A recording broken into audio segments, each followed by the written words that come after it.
அம்மன் அலங்காரம் செய்யும் முறைகள். வெள்ளி வரமகாலட்சுமி அம்மன் முகத்தில் பன்னீர் ஊற்றி மெதுவாக சுத்தம் செய்ய வேண்டும். சுத்தமான துணியால் முகத்தை மென்மையாக துடைத்து கொள்ள வேண்டும். கூந்தல் மற்றும் கொண்டை அலங்காரம்.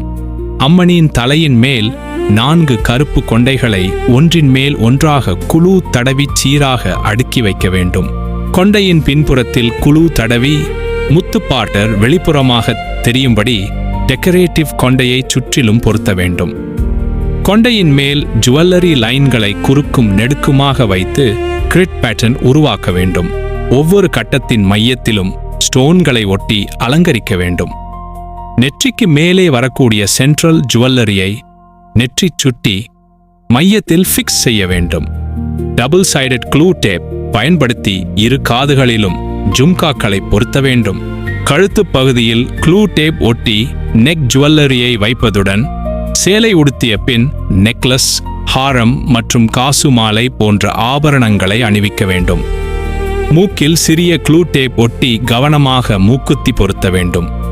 நெற்றியின் மையத்தில் பொட்டு ஒட்டினால் வரமகாலட்சுமி அம்மனின் அழகான அலங்காரம் முழுமையடையும். 2026ஆம் ஆண்டு வரலட்சுமி விரதம் ஆகஸ்ட் 21 வெள்ளிக்கிழமை ஆவணி 4 அன்று வருகிறது. பூஜை செய்யும் முறைகள் 2 முறைகள். முதல் முறை வியாழக்கிழமை அம்பாளை வீட்டிற்கு அழைத்து வெள்ளிக்கிழமை முக்கிய பூஜை செய்து சனிக்கிழமை புனர்பூஜை செய்வது.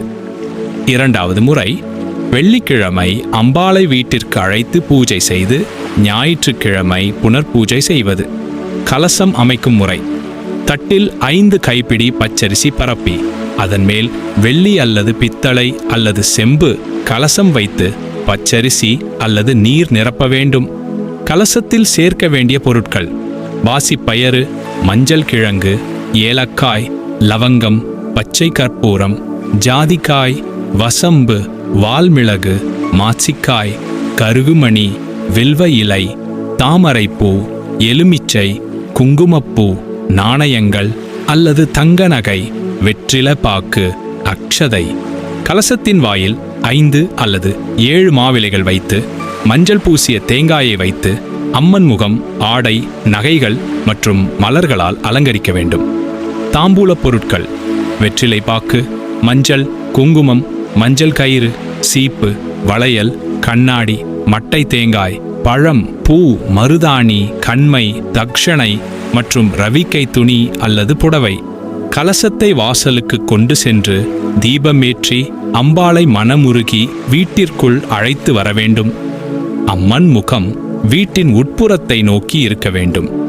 வெள்ளிக்கிழமை விநாயகர் மற்றும் குலதெய்வ வழிபாடு செய்து அஷ்டோத்திரம், கனகதாரா ஸ்தோத்திரம் பாராயணம் செய்ய வேண்டும்.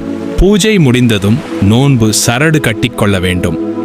மாலை வேளையில் சுமங்கலி பெண்களுக்கு நலுங்கிற்று தாம்பூலம் வழங்கி ஆசீர்வாதம் பெற வேண்டும்.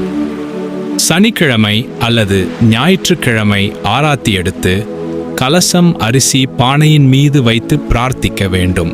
பூஜை செய்த பிறகு பூஜை பொருட்களை என்ன செய்வது? பச்சரிசி, தேங்காய், நறுமணப் பொருட்களை சமையல், பிரசாதத்திற்கு பயன்படுத்தலாம். நாணயம், நகைகளை பணப்பெட்டியில் வைக்கலாம்.